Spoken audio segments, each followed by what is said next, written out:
দাওয়াত দেয়, এখানে অর্থ মানে ভুল করেছে। দাওয়াত দেয় মানে জিয়াফত করে, খাবারের দাওয়াত।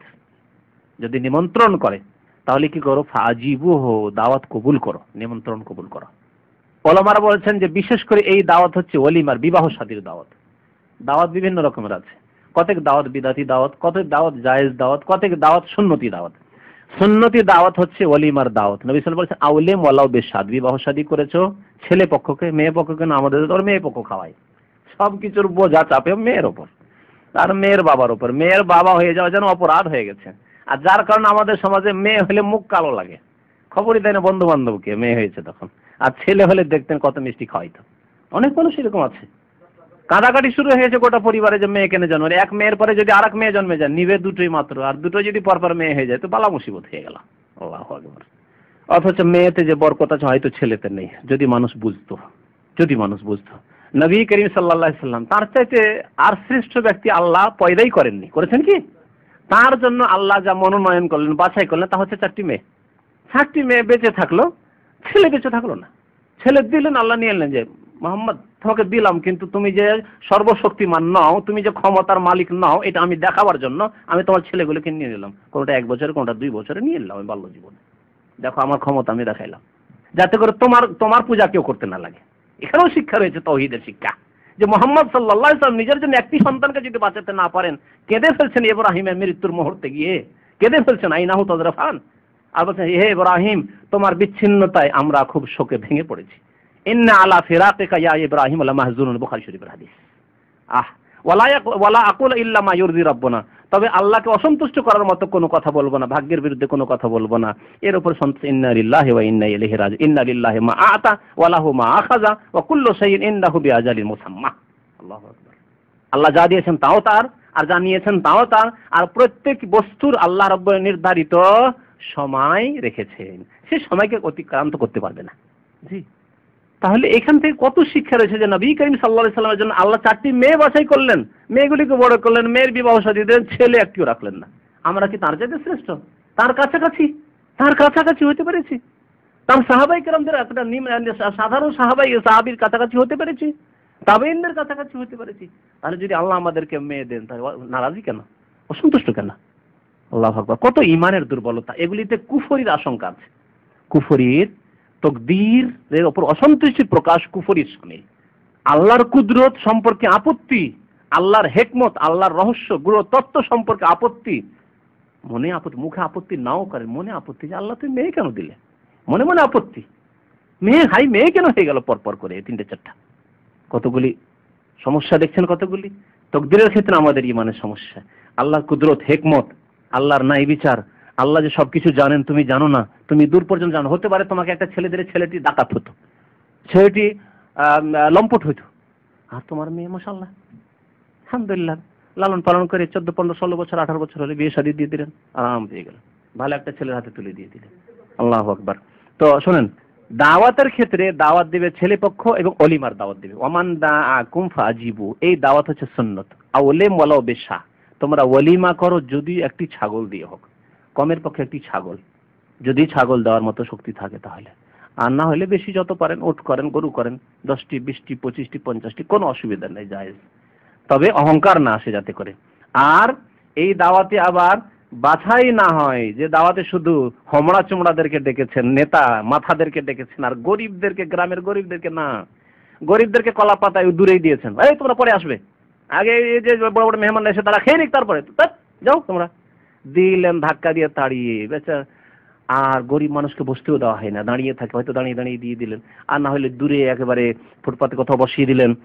আর বাকি যেগুলি আপনার মেহমান মনে করছে, যাদের কাছ থেকে গাদার গাদা পয়সা আসবে, গিফট আসবে, উপহার আসবে, তাদের জন্য স্টেজ তৈরি করেছেন, খাবারের জন্য প্যান্ডেল সাজিয়েছেন, আর কত কি করেছেন। এইটি সমস্যা। আবার শাররুত তাআমে তাআমুল ওয়ালিমা, সবচেয়ে জঘন্য খাবার হচ্ছে ওয়ালিমা। ওই ওয়ালিমার খাবার ইউদাফিহিল আগনিয়া, যাতে বড় বড় ধনীদেরকে, পয়সাওয়ালা নেতাদেরকে ডাকা হয়, আর ওয়ুতরাকুল ফুকারা, ফকিরদেরকে ডাকা হয় না, দরিদ্র গরিব গ্রামের তাদেরকে ডাকা হয় না। সমানভাবে ডাকতে হবে, সমানভাবে, যা রুচি হবে ওই পয়সাওয়ালা এসে গরিবের পাশে বসে খাবে, না হলে খাবে না। আলাদা আলাদা ব্যবস্থা করতে হবে, কখনো না, কোনো প্রয়োজন নেই। ওমান দাআকুম ফাজিবু, তোমাদের কেউ দাওয়াত দেয় তাহলে অবশ্যই কবুল করো। তাহলে ওলিমার যদি দাওয়াত হয় তাহলে কবুল করা, অনেক ওলামারা বলেছেন যে ওয়াজিব, দাওয়াত কবুল করা উচিত। যদি রোজায় থাকেন তবু কবুল করেন, যান গিয়ে সেখানে গিয়ে না খেলে খেতে পারছি না আমি, ওযর পেশ করেন। আর না হলে নফল রোজা ছেড়েও দিতে পারেন আপনি দাওয়াত খাওয়ার জন্য, কোনো অসুবিধা নেই। নফল রোজা ছাড়তেও পারেন, কোনো অসুবিধা নেই, এর প্রমাণ রয়েছে। নবী করিম সাল্লাল্লাহু আলাইহি ওয়াসাল্লাম বহু সময় এরকম করতেন, খাবার যখন আছে ভালো খাবার তখন খেয়ে নিতেন, হয়তো রোজার নিয়ত করে নিয়েছিলেন নফল রোজা। আবার কখনো দেখতেন যে বাড়িতে কিছুই খাবার নেই, জানতে পারলেন আর সকাল থেকে কিছু খাননি, তখন রোজার নিয়ত দিনেও করে নিতেন যোহরের আগে আগে। অন্য অন্য দাওয়াতের ক্ষেত্রে দেখতে হবে দাওয়াতগুলি যদি বৈধ দাওয়াত হয় তাহলে খাওয়া ভালো, দাওয়াত কবুল করা ভালো, মুস্তাহাব অবশ্য, ওয়াজিব না হলেও মুস্তাহাব। আপনাকে দাওয়াত করলো, বন্ধু হিসাবে দাওয়াত করলো, কোনো পার্টি সাধারণ, কোনো এমন কোনো বিদাত উপলক্ষ নয়, শিরকি উপলক্ষ নয়, তাহলে কবুল করা ভালো। আর যদি শিরক উপলক্ষ হয়, 25 ডিসেম্বরে বড়দিনের দাওয়াত, কালী পূজার হিন্দুরা দাওয়াত দিল, হ্যাঁ দুর্গা পূজার দাওয়াত, সরস্বতী পূজার দাওয়াত দিল, হ্যাঁ স্কুল কলেজ ইউনিভার্সিটিতে বিশেষ করে সরস্বতী পূজার দাওয়াত হয় হিন্দু দেশে, বা হিন্দুরা যেখানে আছে প্রভাবশালী হয়ে সেখানে, খ্রিস্টান দেশে খ্রিস্টানদের ধর্মীয় দাওয়াত আচার অনুষ্ঠান, তাহলে এইগুলি জায়েজ নাই। এইরকমই কেউ যদি মিলাদুন নবীর দিনে দাওয়াত, আজকে 12 রবিউল আউয়াল তাই দাওয়াত, বিদাতীদের দাওয়াত, মুসলমানদের কথা এখন নেন কেন, শুধু হিন্দু আর খ্রিস্টানদের কথা বললে ভাবেন যে শুধু হিন্দু আর খ্রিস্টানই হয়তো না, মুসলিমও যদি শিরক বিদাত করে তাদের দাওয়াতে যাওয়া জায়েজ নাই, ওইভাবে হারাম যেমন ইহুদি খ্রিস্টান আর হিন্দুদের দাওয়াতে যাওয়া হারাম। ওই তো বললাম জন্মবার্ষিকী, সে নবীর মিলাদি হোক, জন্মবার্ষিকী হোক, আর নিজের ছেলের বার্ষিকী হোক। শোনেন, দাওয়াত যেগুলি বিদাতি দাওয়াত সুন্নতে নেই বা জায়েজ নয় সেগুলি চলবে না। নবী করিম সাল্লাল্লাহু আলাইহি ওয়াসাল্লামের যুগে খাতনা হইতো না, হতো না, হতো। খাতনার দাওয়াত করেছেন, হ্যাঁ করেছেন। হাসান হুসেনের খাতনার দাওয়াত, হাসান হুসেন তো খাতনা করেছেন নবী করিম সাল্লাল্লাহু আলাইহি ওয়াসাল্লামের সামনে, খাতনার দাওয়াত করেছেন? করেননি, তাহলে চলবে না। তাহলে খাতনা করা হচ্ছে 5টি যে প্রাচীনতম সুন্নত তার একটি, তাই না? তার মধ্যে একটি হচ্ছে কি, মোচ কাটা, হ্যাঁ মোচ ছোট করা, আরেকটি হচ্ছে নাভির নিচের চুল সাফ করা। এগুলিও তো ওই 5টি প্রাচীনতম সুন্নতের একটি একটি করে এগুলি। তো এগুলি উপলক্ষে কোনো দাওয়াত করেন আপনারা? বিদাতিরা করে যে আজকে মোচ কাটা দিবস আছে, হ্যাঁ মোচ ছাটা দিবস আছে, নেই। তাহলে যখন নেই তো কেন এগুলি করবেন? তাহলে বোঝা গেল যে না, এগুলো চলবে না। খাতনা করবেন, একটু চামড়া কাটবেন, আর তার জন্য দাওয়াত, কি জন্য দাওয়াত? যে অনেক আসবে, গিফট আসবে, উপহার আসবে, এটা বিরাটি দাওয়াত। জন্মবার্ষিকীর দাওয়াত, সে নবী সাল্লাল্লাহু আলাইহি ওয়াসাল্লামের জন্মবার্ষিকী হোক, আর আপনার হোক, আপনার স্ত্রীর হোক, ম্যারেজ ডের দাওয়াত, ম্যারেজ ডের দাওয়াত, ছেলে মেয়ের জন্মবার্ষিকীর দাওয়াত হোক, সবগুলি বিদাতি। এগুলি হচ্ছে ইহুদি, নাসারা, খ্রিস্টানদের অনুকরণ। মান তাশাব্বাহা বিকওমিন ফাহুয়া মিনহুম, জুমা মসজিদে শুনিয়ে এলাম। যেই ব্যক্তি কোন জাতির সাদৃশ্যতা অবলম্বন করবে, তাদের পদাঙ্কের অনুসরণ করবে, তাদের মধ্যে সেই ব্যক্তি গণ্য হবে, ফাহুয়া মিনহুম, তাদের দলে শামিল হবে। সুতরাং কাফির ইহুদি নাসারাদের দলে শামিল হইেন না। জন্মবার্ষিকীর দাওয়াত আর এই দাওয়াত সেই দাওয়াত, তো এই মৃত্যুবার্ষিকীর দাওয়াত, হ্যাঁ 40টার দাওয়াত, কোরআন খানি করে বক্সানোর দাওয়াত, যেগুলি এগুলি নেই। নবী সাল্লাল্লাহু আলাইহি ওয়াসাল্লাম এরকম দাওয়াত করেছেন। নবী সাল্লাল্লাহু আলাইহি ওয়াসাল্লামের চাচা হামজা সাইয়্যিদুশ শুহাদা, তার জন্য কোরআন খানি করে সাহাবায়ে কেরামদেরকে নিয়ে পাঠি করেছেন নবী সাল্লাল্লাহু আলাইহি ওয়াসাল্লাম, খাওয়াইছেন লোকজনকে যে 40 করি, বা বিনা 40 অনির্দিষ্টকালে যে কোনো দিনে মৃত্যুর নামে খানা করেছেন নবী করিম সাল্লাল্লাহু আলাইহি ওয়াসাল্লাম? হ্যাঁ না না একটা বলেন, যদি করে থাকেন প্রমাণ নিয়ে আসতে হবে তাদের কাছে। কে বললো পয়সা ছিল না? নবী করিম সাল্লাল্লাহু, হ্যাঁ হ্যাঁ আমাকে বলতে দেন, ওইটাই বলছিলাম যে নবী করিম সাল্লাল্লাহু আলাইহি ওয়াসাল্লাম হজে গিয়ে 100টি উট, আর আমরা একটা ভাগ দিতে পারি না। অনেকে ফ্রিতে হজের চেষ্টা করি, আর ফ্রিতে হজের পরে জিজ্ঞাসা করি যে হুজুর আমার কুরবানিটা ফ্রি হবে কিনা। সত্যি বলছি, হজ তো ফ্রি হলো 1500, 1600, 1800 টাকা ফ্রি করে দিলাম, যাই হোক আল্লাহ করলো তাদের পক্ষ থেকে হলো কিছু ভাইদের। তারপর আবার জিজ্ঞাসা যে আমার কুরবানিটা ফ্রি হবে কিনা, 300 টাকা। আচ্ছা কুরবানি 350, 400, কোথাও এর কমে হয় কিনা, 250 হয় কিনা, কোথাও 300 হয় কিনা, এই খোঁজ খবর। কত মানে পয়সার অভাব দেখেন, বা মনের অভাব। আর নবী করিম সাল্লাল্লাহু আলাইহি ওয়াসাল্লাম 100 উট কুরবানি করতে পারছেন, তিনি দাওয়াত করতে পারতেন না? খাতনা দাওয়াত করতে পারতেন না? আর জন্ম দিবস আর মৃত্যু দিবস আর ওই কেউ মারা গেছে তার জন্য কোরআন খানি, ইসালে সব, এসব করতে পারতেন না? না, সুতরাং এসব নেই। বাকি কথা হলো যে কোনো জায়েজ মহব্বত বাড়ার জন্য, ভালোবাসা সম্প্রীতি বাড়ানোর জন্য, যে মাঝে মাঝে ডাক্তার সাহেব দাওয়াত দিবেন, ডাক্তার সাহেবকে মাঝে মাঝে দাওয়াত দিবেন, মাঝে মাঝে ইঞ্জিনিয়ার সাহেব দাওয়াত দিবেন, তাকে আপনি দাওয়াত দেবেন, এইভাবে একে অপরকে জুমার দিনে এখান থেকে নিয়ে কিছু ভাইকে নিয়ে গেলেন, তবে বেছে বেছে নয়। আবার অনেকে কিন্তু বেছে বেছে চেহারা চেনে চেনে নিয়ে যায়, যে কে আমাকে বেশি খাওয়ায় তাকে খাওয়াবো। তবে হ্যাঁ, যে খাওয়ায় তাকে খাওয়িয়ে বদলা দিতে হবে, এটা একটা কথা আছে। যে ব্যক্তি নিজে প্রথম খাওয়াইতে পারে না, সে কমের পক্ষে যার কাছ থেকে খাওয়ায় তাকে বদলা দেওয়ার হুকুম আছে, এই হাদিস আছে। বলি, এটা সময় শেষ হতে যাচ্ছে। ভালোবাসা বাড়ানোর জন্য, মুসলিম ভাইদের মধ্যে ভালোবাসা বাড়ানোর জন্য দাওয়াত দেওয়া ভালো কাজ, ভালোবাসা মুসলিম হিসাবে। এই জন্য নয় যে এর কাছ থেকে ধার খরচ বেশি পাবো, এই লোকটিকে যদি দাওয়াতটাও দিতে পারি না, ব্যবসায়ী অনেক টাকা পয়সা আছে, সুতরাং যখন তখন আমাকে ধার খরচ দিতে পারবে। দরকার হলে 10,000 20,000 টাকার ভিসা কিনবো, এই ভাই 10,000 টাকা দাও, দিয়ে দিবে। একে যদি খাইয়ে খাইয়ে মোটা করে রাখি না, এরকম না। বিবাহের একটি সুন্নাত হচ্ছে ওলিমা। এটা কি বরের পক্ষ থেকে কন্যার পক্ষকে দাওয়াত করে খাওয়ানো? এই ওলিমার সুন্নাত তরিকা দয়া করে জানাবেন। ওলিমা ছেলের পক্ষ থেকে, জি, বরের পক্ষ থেকে ওলিমা হবে। এবং ওলিমা যে বরের আশেপাশে যত লোককে দাওয়াত দিতে পারে তার পক্ষে সম্ভব খাওয়াবে। যত লোক জনকে দাওয়াত দিতে পারবে, সচ্ছল অসচ্ছল, গরিব দুঃখী সুখী সবাইকে দাওয়াত দেবে। নবী করিম সাল্লাল্লাহু আলাইহি ওয়াসাল্লাম বলেছেন শাররুত তামে তামিল ওলিমা, ওই অলিমা হচ্ছে জঘন্য অলিমা যাতে ইউদ আলাহাল আগনিয়া, যদি পয়সাওয়ালাদেরকে ডাকা হয় শুধু আর গরিবদের দাওয়াত না করা হয় তাহলে হচ্ছে জঘন্য অলিমা। তাহলে বোঝা গেল যে অলিমার দাওয়াত দিবেন গ্রামবাসী, গরিব দুঃখী সুখী সবকে ডাকবেন, শুধু চেহারা দেখে দেখে পয়সা দেখে দেখে ডাকবেন না। কারণ আমাদের দেশে তো আবার এখন হোটেল সিস্টেম করেছে, তাই না? কি কি পাচ্ছে টেবিলে বসে বসে লিখছে, কত টাকা দিল, কি গিফটটা দিয়ে গেল, আর কে দিল না, ওই লিস্টটা রাখলো যাতে করে আগামীতে ওদের বাড়িও যদি দাওয়াত টাওয়াত হয় তাহলে ও যেমন পরিমাণে দিয়েছে তেমন পরিমাণ আমিও দেবো। শুরু করেছে না করেনি? হোটেল, এই তো শিকর হোটেল, শিকর হোটেলে যেমন বিল দিবেন তেমন খেতে পাবেন আপনি, তো ওই রকমই হোটেলে গেলে এই অলিমা নয়, এটি অলিমা না। অলিমা আল্লাহর ওয়াস্তে খাওয়াইতে হবে এবং এটি হচ্ছে মুসলিম ভাইদের, এলাকার মুসলিম ভাইদের হক, বরের ওপর যথাসাধ্য খাওয়াবে যতটা তার পক্ষে সম্ভব। এবং এই অলিমার সুন্নাত তরিকা হচ্ছে যেই দিন বর কন্যার দেখা সাক্ষাৎ হবে, যেই দিন বাসর হবে সেই দিন সকালবেলা, যেই রাতে বাসর হবে বা যেই দিনে বাসর হবে সেই দিনে বা সেই রাতের সকালে অলিমা দেওয়া হচ্ছে সুন্নাত। মাসলা বলা হয়ে গেছে যে শখ করে জায়েজ নাই, যদি এক রুমে থাকতে বাধ্য হন সেটা আলাদা কথা, কিন্তু একসাথে খেতে কি বাধ্য? খেতে বাধ্য কেন খাবেন? দেখেন, একটা আল্লাহর শত্রুর সাথে যখন খাওয়া দাওয়া করবেন তখন একটা যে ঘৃণা আর একটা যে অরুচি হওয়া উচিত সেটা ধীরে ধীরে হ্রাস পেয়ে যাবে, শেষ হয়ে যাবে, তারপরে একাকার হয়ে যাবেন, তখন তার সাথে ভালোবাসা মহব্বত সবকিছু হয়ে যেতে পারে, যেটা হয়তো অন্য একটা মুসলিমের সাথে নেই, কারণ অপরিচিত সে মুসলিম, তার সাথে রুচি করে খেতে পারবেন না। কিন্তু আল্লাহর শত্রু কাফেরের সাথে রুচি করে খেতে পারছেন, কারণ রাত দিন তার সাথে ডাল ভাত করে খেয়ে অভ্যাস হয়ে গেছে।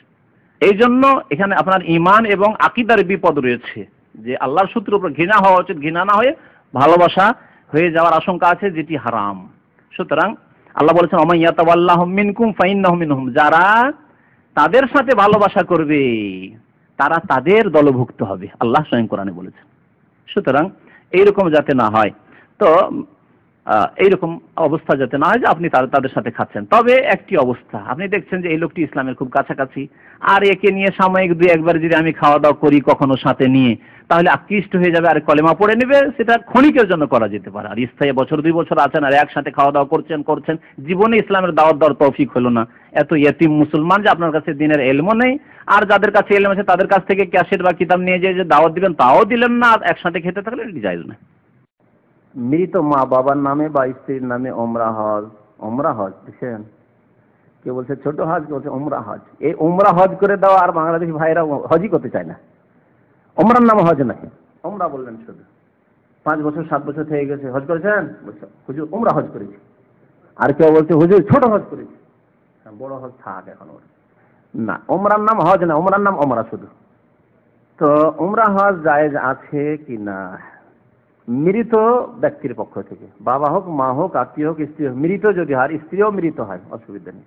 মৃত অথবা এমন অসুস্থ যে নিজে উমরা সম্পাদন করতে সক্ষম নয় দৈহিকভাবে বলছি, আর্থিক নয়, দৈহিকভাবে নিজে এসে উমরা সম্পাদন করতে পারবে না অথবা হজ সম্পাদন করতে পারবে না, বেঁচে আছে অথবা মৃত, এই 2 শ্রেণীর লোকের বদল চলবে, উমরা এবং হজ, উমরা হোক অথবা হজ হোক চলবে। আর যারা জীবিত সুস্থ দৈহিকভাবে নিজে এসে সম্পাদন করতে পারবে, কিন্তু অর্থ নেই পয়সা নেই, যেমন আপনার স্ত্রী, পয়সা আপনি তো চলে এসছেন কিন্তু আপনার স্ত্রীকে নিয়ে আসা সম্ভব নয়।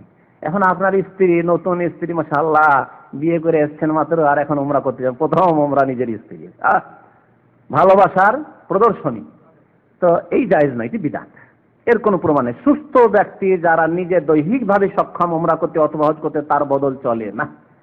সুস্থ ব্যক্তি রোজা চলে, যে আপনার স্ত্রী বলে যে দেখো আমার রোজা রাখতে খুব কষ্ট হয়, তোমার মা খুব খাওয়ায় আমাকে, সারাদিন কাজ করতে হয়, তো রোজা রাখতে খুব কষ্ট হয়, তো আমার বদল রোজাটি তুমি করে নিও, সৌদি আরবে বড় বাবু হয়ে বসে আছো, 8 ঘন্টা ডিউটি কর, আর তো কাজ কাম নেই, তো শাওয়াল মাসে তুমি আমার কাজাটি করে নিও, চলবে? হ্যাঁ, চলবে না। তাহলে উমরা কি করে চলবে? যেমন রোজা চলবে না, বদল সুস্থ ব্যক্তির পক্ষ থেকে উমরা চলবে না। তবে কোনো ব্যক্তি যদি মরে যায়, রোজা ছিল আর তারপরে রোজা রাখতে পারেনি, মারা গেছে, রোজা থেকে গেছে, তাহলে সামান্য হলে আত্মীয় স্বজন রোজা রাখবে, বদল রোজা আছে, কিন্তু মরে যাওয়া ব্যক্তি।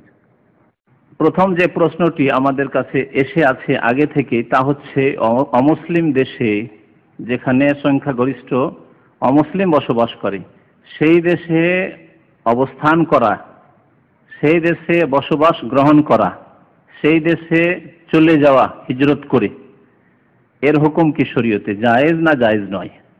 বাংলাদেশ মুসলিম দেশ, মুসলিম সংখ্যা গরিষ্ঠ দেশ, সেই দেশ ছেড়ে দিয়ে চলে যাবেন কোনো ইউরোপের কোনো দেশে, আমেরিকা কানাডা চলে যাবেন, অন্য কোনো অমুসলিম দেশে চলে যাবেন, এটি শরীয়তে কেমন? এই প্রশ্ন অত্যন্ত গুরুত্বপূর্ণ আমাদের আজকালকার জামানায়। কারণ একটু অল্প শিক্ষিত হলেই ওর প্রথম স্বপ্ন হচ্ছে ইউরোপ আমেরিকা চলে যাওয়া, কাফের দেশে চলে যাওয়া, সেখানে গেলে বেশি আরাম পাবো, সেখানে গেলে বেশি পয়সা অর্জন করতে পারবো, সেখানে গেলে দুনিয়া পাবো ইত্যাদি। আর যারা বেশি পড়াশোনা করতে পারেও নি, তারাও তাদের পেছনে পেছনে ছুটেছে, যারে পড়াশোনা তো করতে পারিনি, তো আমরা এত পিছিয়ে থেকে যাব, পয়সার ক্ষেত্রে তো কিছু এগোতে হবে, সুতরাং তারাও যা হোক না কেন, আর যেইভাবে হোক না কেন, যা করতে হোক না কেন, সেখানে গিয়ে সে মদের বোতল তুলে দিতে হোক কাস্টমারকে, মদের দোকানে চাকরি করতে হোক, শোরের গোশত পরিবেশন করতে হোক হোটেলে, আর এই হচ্ছে সেখানকার হোটেল। পশ্চিমা দেশগুলির হোটেলে এই দুটি জিনিস হচ্ছে প্রধান খাদ্য। তো এসব কাজে অধিকাংশ অশিক্ষিত সমাজ চলে যাচ্ছে। শিক্ষিত সমাজ যদিও হয়তো এইসব কাজে যায় না, কিন্তু সেখানে যায় স্বামী স্ত্রী একসাথে কাজ করতে হবে, কারণ ডলারে আই ইনকাম, পাউন্ডসে আই ইনকাম, সুতরাং এখানে কোনো রকমের ঘাটতি রাখতে হবে না। আমার একা কাজ করে হবে না, আমার স্ত্রীও কাজ করাতে হবে। ছেলে মেয়েদের দেখাশোনা কে করবে? তার জন্য বুড়ো মা বাবাকে নিয়ে যায়। মা বাবাকে কখনো নিয়ে যেত না যদি এই গরজ না থাকতো। শুনে রাখেন একটি কথা, এদের অধিকাংশ লোকেরা মা বাবাকে বাংলাদেশ থেকে, ভারত থেকে, পাকিস্তান থেকে এই জন্য উঠিয়ে নিয়ে যায় যে তাদের ছেলে মেয়েগুলো দেখাশোনা করতে হয় বাড়িতে, আর তারা স্বামী স্ত্রী অবাধ মেলামেশায় সেখানে চাকরি করবে। আর এমনও চাকরি করে যে স্বামী স্ত্রীতে মাসকে মাস দেখা সাক্ষাৎ হয় না। একজন নাইট ডিউটি করে আর একজন ডে ডিউটি করে, দেখা সাক্ষাৎই হয় না। 10 মিনিটের জন্য কোনোদিন দেখা সাক্ষাৎ হলেও সেখানে কথা বলার সুযোগ নেই, ক্লান্ত হয়ে আসে। যে ডিউটি করে আসে সে ক্লান্ত থাকে। এইভাবে স্বামী স্ত্রীর সম্পর্ক কত যে খারাপ হয়েছে, আর এরকম কত ঘটনা আমাদের পকেটে রয়েছে, সত্য ঘটনা। তার একটি ঘটনা হচ্ছে যে এখানে এক লোক ছিল, সে বিয়ে করে চলে যায়, স্বামী স্ত্রী দুজন পশ্চিমা দেশে চলে যায়। যাওয়ার পরে দুইজন এইরকমই ডিউটি করে, একজন নাইট শিফটে ডিউটি করে, একজন দিনে ডিউটি করে। দেখা সাক্ষাৎ তেমন হয় না। ওর স্ত্রী যেই সময় ডিউটি করে ওই সময় ডিউটিতে এক ইউরোপিয়ান থাকে, ওর সাথে ওর প্রেম হয়ে যায়। একে তো দেখা সাক্ষাৎ হয় না স্বামী স্ত্রীতে, তারপর আবার প্রেম হয়ে গেছে অন্যের সাথে। আর কি স্বামীকে ভালোবাসে? স্বামীর সাথে কোনো সময় যদি 10 মিনিটের জন্য দেখা সাক্ষাৎ হয়, ওই ডিউটিতে একজন যাচ্ছে, চলে যাচ্ছে বিদায় হয়ে, আরেকজন ঢুকছে বাসাতে, এই অবস্থায় কথা ভালো করে বলে না। এই করে আপোষে শত্রুতার কত কি ঘটনা হয়ে শেষে তাদের তালাক হয়ে গেছে। আর ওই খ্রিস্টানের সাথে এই মহিলা মুসলমান বেরিয়ে চলে গেছে। ইন্না লিল্লাহি ওয়া ইন্না ইলাইহি রাজিউন। এইরকম বহু ঘটনা রয়েছে, হাদিস ওয়ালা হারাজ। যদি আজকে কোরআন হাদিসের বক্তব্য না করে যদি কিসসা কাহিনী বর্ণনা করি যে ভারত, বাংলাদেশ, পাকিস্তান থেকে, উপমহাদেশ থেকে যেসব লোকেরা পশ্চিমা দেশে চলে যাচ্ছে তাদের দশা কি, তো বলে শেষ করা যাবে না। তো সেদিকে না গিয়ে আল্লাহ পাক রব্বুল আলামিন এ সম্পর্কে কি বলেছেন তা আপনাদেরকে শোনাই।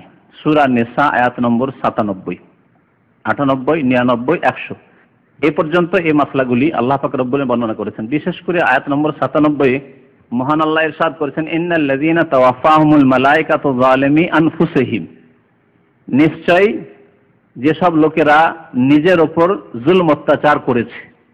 কিসের মাধ্যমে? অন্যায় করে, গুনহার কাজ করে। নিজের উপর জুলম করা মানে গুনহার কাজ করা। আর অন্যের উপর জুলুম করা সেই ক্ষেত্রে হয়তো বাড়াবাড়ি, মারধর করলো, আত্মসাৎ করলো, বেঈমানি করলো, খুন করলো, এগুলো হচ্ছে অন্যের উপরে জুলুম করা, গুনাহ। আর নিজের উপরে নিজেই জুলুম করা হচ্ছে যে কোনো গুনাহ। যে নামাজ পড়ে না সে নিজের উপরে জুলুম করলো, যে মদ খেলো নিজের উপরে জুলুম করলো, জি, যে মদের দোকানে চাকরি করলো, শরীরের গোস্ত পরিবেশন করলো, যে কাফের দেশে বসবাস গ্রহণ করলো, সে নিজের উপরেই জুলুম করলো। আল্লাহ বলছেন যালিমি আনফুসিহিম, যারা নিজের উপরে জুলম অত্যাচার করেছে, নিজের উপর জুলম অত্যাচার করেছে, তাদেরকে যখন ফেরেশতারা মৃত্যু দান করবে, তাওয়াফাতহুমুল মালায়েকা, ফেরেশতাগণ যখন তাদের আত্মাগুলি গ্রহণ করবেন, তখন ফেরেশতাগণ ওই অমুসলিম দেশে বসবাসকারী মুসলিমদের, যারা কাফেরদের মাঝে বসবাসের জন্য দিনকে জীবনের বিভিন্ন ক্ষেত্রে প্রতিষ্ঠা করতে বাধা পেয়েছে, প্রতিষ্ঠা করতে পারেনি, হারাম খেতে বাধ্য হয়েছে, শরীরের গোস্ত খেতে বাধ্য হয়েছে, মদ খেতে বাধ্য হয়েছে, মদের দোকানে চাকরি করতে বাধ্য হয়েছে, শরীরের গোস্ত খেতে বাধ্য হয়েছে, ইত্যাদি ইত্যাদি। এইভাবে নিজের ছেলে মেয়েদেরকে ইসলাম শেখাতে পারেনি, মেয়েরা বেপর্দা হয়ে গেছে, মেয়ে খ্রিস্টানের সাথে বেরিয়ে চলে গেছে। যালিমি আনফুসিহিম, এইভাবে যারা নিজের উপরে জুলম করেছে, তাদের যখন মৃত্যুর সময় আসবে, তাওয়াফাতহুমুল মালায়েকাতু যালিমি আনফুসিহিম, কালু, ফেরেশতারা বলবেন, ফিমা কুনতুম, তোমাদের কি অবস্থা ছিল, এমনটা কেন, কি করেছিলে এখানে এসে, ইউরোপে এসে, বাংলাদেশ ছেড়ে, ফিমা কুনতুম, কোথায় ছিলে, কি অবস্থায় ছিলে, তোমার মেয়ের খবর কি, মেয়ে চলে গেছে খ্রিস্টানের সাথে বেরিয়ে, এখানে তুকবাইতে এক লোক থাকতো, তুকবাতে খবর তুকবাই থাকতো, 2 মেয়ে নিয়ে ইউরোপ চলে যায়, তুকবাই এত সুন্দর ইসলামিক রাষ্ট্রে চাকরি ছেড়ে দিয়ে, হালাল রুজি ছেড়ে দিয়ে চলে গেল ইউরোপে, যাওয়ার পরে 2 মেয়েকে কলেজে ভর্তি করলো, 2 মেয়ে 2 খ্রিস্টানের সাথে বেরিয়ে চলে গেছে। জি, বাঙালি, 5-7 বছর আগে ঘটনা, আমি দাম্মামে আসার পরে এই ঘটনা, আমার কাছে টেলিফোন আসলে এই অবস্থা, স্বামী স্ত্রী দুজনে, আর নেই কোনো ছেলে নেই, মেয়ে 2 খ্রিস্টানের সাথে গেছে, হার্ট অ্যাটাক দুজনের। আল্লাহু আকবার, দুনিয়ার আযাব। আখিরাতে যে কি আছে তা শোনেন, এ তো দুনিয়ার আযাব, যে মেয়ে 2 খ্রিস্টানের সাথে বেরিয়ে চলে গেল কাফের দেশে যাওয়ার কারণে। আখিরাতের আযাব, মৃত্যুর মুহূর্তে ফেরেশতা কি বলবেন, কালু ফিমা কুনতুম, কি ব্যাপার, কি জন্য লন্ডন গিয়েছিলে, কি জন্য ফ্রান্সে গিয়েছিলে, কি জন্য আমেরিকা কানাডা গিয়েছিলে, তখন তারা বলবে, আর ওখানে কেন বসবাস করেছিলে, তারা বাহানা করবে, এদিক সেদিক ওজোর পেশ করবে, বলবে কুন্না মুস্তাযাফিনা ফিল আরদ, আমরা এসব দেশে এসে অত্যন্ত অসহায় হয়ে পড়েছিলাম, অত্যন্ত দুর্বল হয়ে পড়েছিলাম, মুস্তাযাফিনা ফিল আরদ, যে দেশে, যে জমিনে গিয়েছিলাম, যে ভূমিতে গিয়েছিলাম, সেখানে আমরা দুর্বল, অসহায়, সংখ্যালঘু ছিলাম, সেজন্য দিন পালন করতে পারিনি, নামাজ পড়তে পারিনি, মসজিদ পাইনি, আজান জীবনে শুনতে পাইনি, মেয়েদের পর্দা করাতে পারিনি, আমার স্ত্রীকে পর্দা করাতে পারিনি, অবাধ মেলামেশা করতে হয়েছে, আমার মেয়েকে, সাবালিকা মেয়েকে, আমার স্ত্রীকে অন্য পুরুষের সাথে হাত মিলাতে হয়েছে। একজন জার্মানে থাকে লোক, সে কয়েক বছর আগে হজের মৌসুমের সাথে দেখা, আরবিয়ান, সে স্ত্রীকে পর্দা করে নিয়ে এসছে, হজের স্বামী স্ত্রী বসে আছে, এমন এক জায়গায় সফর করছি বাসে, মক্কা থেকে ঠিক আসছি মেনার দিকে, মেনা আসতে ভিড়ে হজের দিনে 5 ঘন্টা লেগেছে। এই 5 ঘন্টায় সে পাশে আমার সিটে বসে কথা বলতে লাগলো, জার্মান থেকে এসছে, সেখানকার পর্দা মাথার উপরে, এর আগে বলেছি কিন্তু, মাথার উপরে ছোট্ট একটা স্কার্ফ বা রুমাল, যার পর্দা তার মোটামুটি একটা ভালো আছে। তারপরে সে কি বলছে শোনেন, দাড়িওয়ালা মানুষ, দাড়িওয়ালা লোকের ইমান পশ্চিমা দেশে, ইউরোপ আমেরিকা গিয়ে কেমন বিকৃত হয়ে যায়, তাহলে বাকি লোকের ইমানের অবস্থা কি শোনেন। সে বলছে যে ইউরোপ আমেরিকায় বসবাস করলে, আমরা যেসব দেশে আছি সেসব দেশে বসবাস করলে আমার স্ত্রী অন্যের সাথে হাত মিলাতে বাধ্য, এই কথা শোনেন। এই দাড়ি নিয়ে একজন আরবিয়ান, তার আসল বাড়ি সিরিয়া অথবা কোনো দেশে, এইসব দেশে বা আলজেরিয়া, সে সেখানে যাওয়ার পরে কেমন ভাবে তার মন মেজাজ ইসলামিক মেজাজ থেকে বিকৃত হয়ে ইহুদি খ্রিস্টানের মেজাজ হয়েছে, হাত মেলাতে বাধ্য। সেখানে যদি হাতে হাত না মেলায় আমার স্ত্রী, তাহলে অভদ্র বলবে, সেই জন্য মিলাতে বাধ্য। তো দেখেন উত্তরটা এরকমই না, যে তোমরা এরকম কেন করেছিলে, ফেরেশতারা জিজ্ঞেস করবেন, তখন জবাব দিবে কুন্না মুস্তাযাফিনা ফিল আরদ, ওই সব দেশে আমরা অসহায় দুর্বল ছিলাম, সংখ্যায় শতকরা 2-3 ছিলাম। আল্লাহ পাকের ফেরেশতাগণ তখন কি বলেন, কালু আলাম তাকুন আরদুল্লাহি ওয়াসিআ, হ্যাঁ অসহায় ছিলে ইউরোপ আমেরিকা গিয়ে, আল্লাহর জমিন প্রশস্ত ছিল না, পৃথিবী কোষাদা ছিল না, আর অন্য কোনো দেশ ছিল না, মুসলিম দেশ ছিল না যেখানে চাকরি করতে, যেখানে বসবাস করতে, যেখানে থাকতে? আলাম তাকুন আরদুল্লাহ ওয়াসিআ ফাতুহাজিরু ফিহা, সেখানে হিজরত করে যেতে, সেখানে বসবাস গ্রহণ করতে, তোমার দ্বীনকে জীবনের প্রতিটি ক্ষেত্রে বাস্তবায়ন করার জন্য। আল্লাহ পাক তারপরে বলছেন ফাউলাইকা মাওয়াহুম জাহান্নাম, যারা কাফের দেশে সংখ্যাগরিষ্ঠ কাফেরদের মাঝে বসবাস করে ঈমানকে হারিয়েছে, নেক আমলকে হারিয়ে পাপে লিপ্ত হয়েছে, তাদের ঠিকানা, তাদের বাসস্থান কি? ফাউলাইকা মাওয়াহুম জাহান্নাম, তাদের বাসস্থান জাহান্নাম, ওয়াসাআত মাসিরা, তাদের পরিণাম খুব খারাপ। স্বয়ং আল্লাহ পাক বলছেন ওয়াসাআত মাসিরা। এই হাদিসের ব্যাখ্যায় যে হাদিস রয়েছে নবী করিম সাল্লাল্লাহু আলাইহি সাল্লাম থেকে আব্দুল্লাহ বিন আব্বাস রাদিয়াল্লাহু তাআলা আনহুমা, আল্লাহ নবী চাচাতো ভাই আব্বাস রাদিয়াল্লাহু আনহু আল্লাহ রাসূলের চাচা, তার ছেলে বর্ণনা করছে আন্না উনাসাম মিনাল মুশরিকিন, বুখারী শরীফের হাদিস। এই আয়াতের শানে নুজুলে বা এই আয়াতের ব্যাখ্যায় বলছেন যে কিছু মুসলমান কানু মাল মুশরিকিন, এরা বসবাস করত মুশরিকদের এলাকায়, মুশরিকদের গ্রামে, কাফেরদের গ্রামে, কাফেরদের এরিয়াতে বসবাস করত। ইউকসিরুনা বা ইউকাসসিরুনা সাওয়াদ আল মুশরিকিন, কাফেরদের গ্রামে, কাফেরদের এলাকায় যদি মুসলিম বসবাস করে তো এমনি জানা আছে এই গ্রামটি হচ্ছে কাফের গ্রাম, খ্রিস্টান গ্রাম, ইহুদি গ্রাম। তাহলে ওই মুসলিম শতকরা 10 জন বা 5 জন মুসলিম থাকলে বলবে না যে এখানে মুসলিমও আছে, বা বোঝাও যাবে না হয়তো। এতে সংখ্যা যেন বৃদ্ধি করলো কাফেরদের, গ্রামের সংখ্যা বাইরে থেকে লোক গণনা যখন করবে বাড়ির সংখ্যা, তখন মুসলিম বাড়িগুলো ওই ভাববে যে যখন খ্রিস্টান গ্রাম, খ্রিস্টান এলাকা, তখন এরাও হয়তো খ্রিস্টান। বা ওখানে বাইরে থেকে কোনো লোক দেখলে এত সংখ্যক লোক বাস করে, আর এটি হচ্ছে খ্রিস্টান এরিয়া, খ্রিস্টান গ্রাম, তাহলে খ্রিস্টানদের সংখ্যা বাড়ালো। ইউকাসসিরুনা সাওয়াদ আল মুশরিকিন, মুশরিক, পৌত্তলিক, অগ্নি পূজক, মূর্তি পূজক, এদের সংখ্যা বাড়ালো। রাসূলুল্লাহ সাল্লাল্লাহু আলাইহি ওয়াসাল্লামের খেলাফ, অর্থাৎ রাসূলুল্লাহ সাল্লাল্লাহু আলাইহি ওয়াসাল্লাম তখন সাহাবায়ে কেরামদেরকে নিয়ে জিহাদ ফি সাবিলিল্লাহ করছেন। আর যখন ওই এলাকায় যাবেন ইসলামের দাওয়াত নিয়ে বা জিহাদ ফি সাবিলিল্লাহর উদ্দেশ্যে, তখন মুসলিম মুজাহিদিনরা দেখবেন যে এখানে কত সংখ্যা রয়েছে, ওখানে বাছাই করে বোঝা যাবে না যে কজন এখানে মুসলমান আছে না আছে এই কাফেরদের মাঝে। ফায়াতিস সাহম, যুদ্ধ যখন চলছে তো অনেক সময় তীর এসে, মুসলিমদের তীর এসে যখন ওই কাফেরদের এরিয়াতে পড়লো, এলাকায় পড়লো, ওখানে শতকরা 10 জন যে মুসলিম বাস করে তাদের উপরে এসে পড়লো, আহত হলো বা নিহত হলো কাফের, তার সাথে সাথে মুসলিমও নিহত হলো, আহত হলো। ফায়ুরমা ফায়ুসিবু আহাদাহুম, ওই মুসলিম যারা ওই মুশরিকদের মাঝে বাস করে তাদেরকে লাগলো, ফায়াকতুলু আও ইয়াদরিবু, হয় আহত হলো না হয় নিহত হলো। আল্লাহ পাক রব্বুল আলামিন তাদের মারফা আনজালাল্লাহু তাআলা এই আয়াত নাযিল করলেন, ইন্নাল্লাযিনা তাওয়াফাহুমুল মালায়েকাতু যালিমি আনফুসিহিম, কাফেরদের গ্রামে, কাফেরদের শহরে, কাফেরদের এলাকাতে যারা বসবাস করলো তারা নিজের উপরে জুলম করলো, তাদের এই অবস্থায় যখন ওয়াফাত হলো, ইন্তেকাল হলো, তখন ফেরেশতাগণ তাদেরকে আল্লাহ নবীর জামানার সাহাবায়ে কেরাম হয়তো তারা জি আল্লাহ রসুলকে দেখে যদি মুসলমান হয়ে থাকেন, আর যদি দেখে নাও মুসলমান হয়ে থাকেন, শুনে শুনেই মুসলমান হয়ে থাকেন, আর না এসে থাকেন আল্লাহ নবীর সাথে সাক্ষাতে, তবু আল্লাহ নবীর জামানার মুসলিম, তাদের সম্পর্কে আল্লাহ বলছেন এই আয়াতে যে ফেরেশতাগণ তাদেরকে শাসানিমূলক জিজ্ঞাসা করবেন, কি ব্যাপার তোমরা কাফেরদের গ্রামে কেন বসবাস করেছিলে? আমরা দুর্বল অসহায় ছিলাম। ফেরেশতারা বলবেন, আল্লাহর জমিন কি প্রশস্ত ছিল না? হিজরত করে কেন মদিনা চলে আসনি? যে এলাকায় মুসলিমরা আছে সেই এলাকায় কেন চলে আসনি? তোমাদের বাসস্থান হচ্ছে জাহান্নাম। তো এই অমুসলিম দেশে বসবাস সম্পর্কে এই আয়াত এবং এই আয়াতের শানে নজুলে বুখারী শরীফের এই হাদিসটি শুনলেন। আরেকটি হাদিস শুনেন, নবী করিম সাল্লাল্লাহু আলাইহি সাল্লামের জামানায় একটি অভিযান পাঠিয়েছিলেন। অভিযান মানে এমন একটি সেনা দল বা মুজাহিদিনদের দল, যেই দলে নবী সাল্লাল্লাহু আলাইহি সাল্লাম হাজির হতেন না, সারিয়া বলে আরবি ভাষায়। এই অভিযান পাঠিয়েছিলেন নবী সাল্লাল্লাহু আলাইহি ওয়াসাল্লাম খাসআম গোত্রের দিকে। কিছু লোকেরা কলেমা না পড়ে সিজদায় পড়ে গেল, সিজদায় পড়ে গেল, দেখাতে চলে যে আমরা সিজদায় পড়ে গেলাম, তার মানে আমরা মুসলমান।